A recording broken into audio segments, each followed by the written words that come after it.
नारद जी महाराज ने आकर के भगवान से कहा कि ठाकुर जी अब आप ब्रज में ही लीला करते रहेंगे कि आगे की द्वारिका लीला, मथुरा लीला ये सब कैसे होंगी? ठाकुर जी बोले, सांची पूछो नारद, तो मैं भूल चुका हूं कि मैं परमात्मा हूं, मैं भूल चुका हूं कि त्रिलोकी स्वामी हूं। आप सब देवता मंत्रणा करके कुछ ऐसा व्यवस्था करो ना कि कोई और संभाल ले वैकुंठ को, कोई और कर ले आगे की लीला। मैं इन ब्रजवासियों के बगैर रह नहीं पाऊंगा, और मैं तो फिर भी चला जाऊंगा क्योंकि मैं परमात्मा हूं, मेरे अंदर मोह नहीं है। पर ये ब्रजवासी,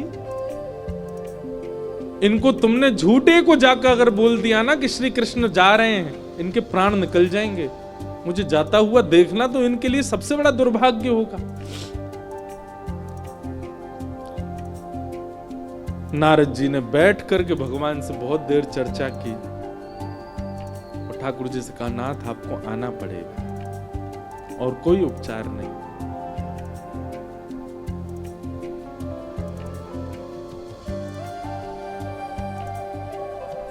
अक्रूर जी महाराज वृंदावन आए और वृंदावन आकर के नंद बाबा यशोदा मैया से कही, कंस ने एक धनुर्यज्ञ किया है और उस धनुर्यज्ञ में आपके दोनों पुत्रों को आमंत्रित किया है।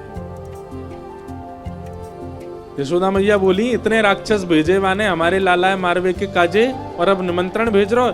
बोले नहीं नहीं, आपको शायद कोई गलत सूचना मिली, वो राक्षस कंस ने नहीं भेजे हैं।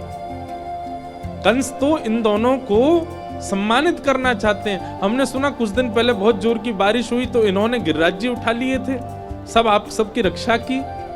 तब से महाराज कंस के नित्य मन में चलता है कि कृष्ण बलराम दोनों आवे और उनको मैं सम्मानित करूं। सम्मान देने वाला कभी राक्षस भेज सकता है? सबके मन में तो विश्वास हो ही नहीं रहा था कंस की बातों पर ठाकुर जी ने मन बनाया कि अगर मैं नहीं बोला तो ये सब तो भेजेंगे ही नहीं। ठाकुर जी अपना रूप बदल के, रंग बदल के और थोड़ा भाव बदल करके सब ब्रजवासियों के बीच में आके बोले, ठीक है भैया, तुम सबरे ब्रजवासी बड़े मतलबी हो। जब राक्षस आ जाए, जब कालिया नाग आ जाए, जब इंद्र वर्षा कर दे तो कन्हैया कन्हैया कहते सबरे डोरेंगे। लेकिन आज एक राजा हमको सम्मान देना चाह रहे हो तो तुम सब चाहो नहीं हो कि हमें सम्मान मिले? इस बात को सुन के सब ब्रजवासी मौन हो गए। ठाकुर जी ने पत्थर रख के ये बात कही।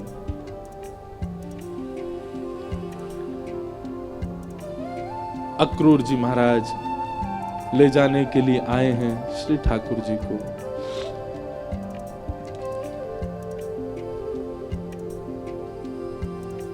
गोपियां, गोप ग्वाल, ब्रज के सब ब्रजवासी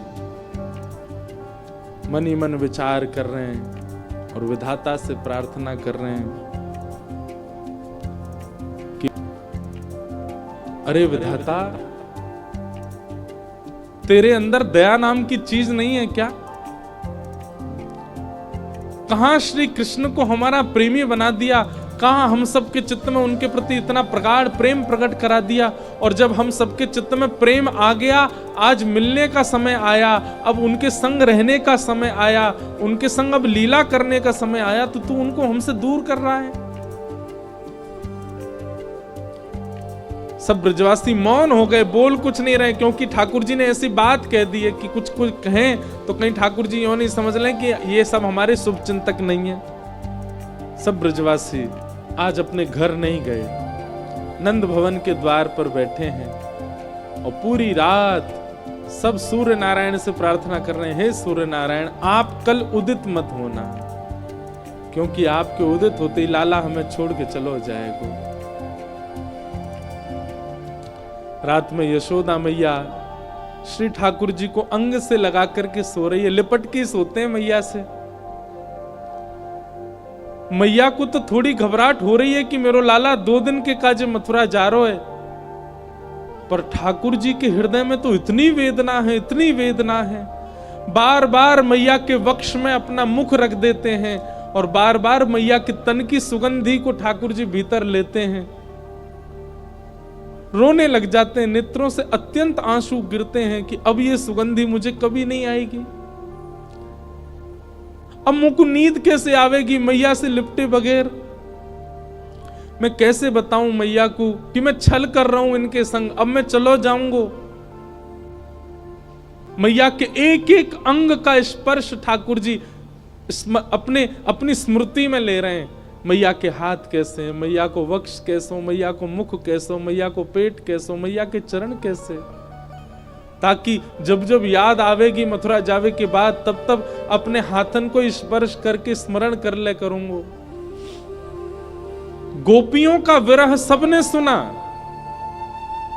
ब्रजवासियों का विरह सबने सुना, वृंदावन का विरह सबने सुना, हमारी किशोरी जी का विरह भी सबने सुना, पर श्री कृष्ण का विरह किसी ने नहीं सुना।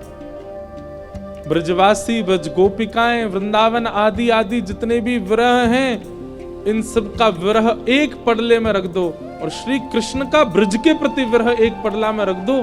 कृष्ण का विरह भारी है, पर क्योंकि वे पुरुष हैं इसलिए उनका विरह छुपा हुआ है। ठाकुर जी कैसे संभाल रहे हैं बंधुओं, देखो पीड़ा चित्त में होना और वही पीड़ा मुख पे आ जाना एक सामान्य विरह है, पर पीड़ा चित्त में होना और मुख पे ना आने देना ये एक विशेष विरह है जो श्री कृष्ण का। द्वारिका लीला में श्री ठाकुर जी नित्य एक ही करवट से सोते हैं। एक दिन रुक्मणी जी ने कहा कि नाथ आप करवट क्यों नहीं लेते, मैंने बहुत दिनों से देखा है आप एक ही करवट से सोते हो, आप रात में जिस तरफ मुख करके सोते सुबह भी वहीं पाते हो, कोई पीड़ा है? आप कभी सीधे नहीं होते, कभी उस तरफ मुख नहीं करते, क्यों? ठाकुर जी कहते हैं रुक्मणी उस तरफ वृंदावन है, द्वारिका से 1500 किलोमीटर दूर है वृंदावन आज की डेट में, और जिस द्वारिका में ठाकुर जी रहते थे वो तो समुद्र में थी और 2000 किलोमीटर मान लो। ठाकुर जी उस दिशा में चलते नहीं है, उस दिशा की ओर खड़े नहीं होते ज्यादा देर तक जिस दिशा में वृंदावन है। कितना विरह! द्वारिका में उन सब दिशाओं में पर्दे पड़े हैं जिन दिशा में वृंदावन है, ठाकुर जी नहीं जाते।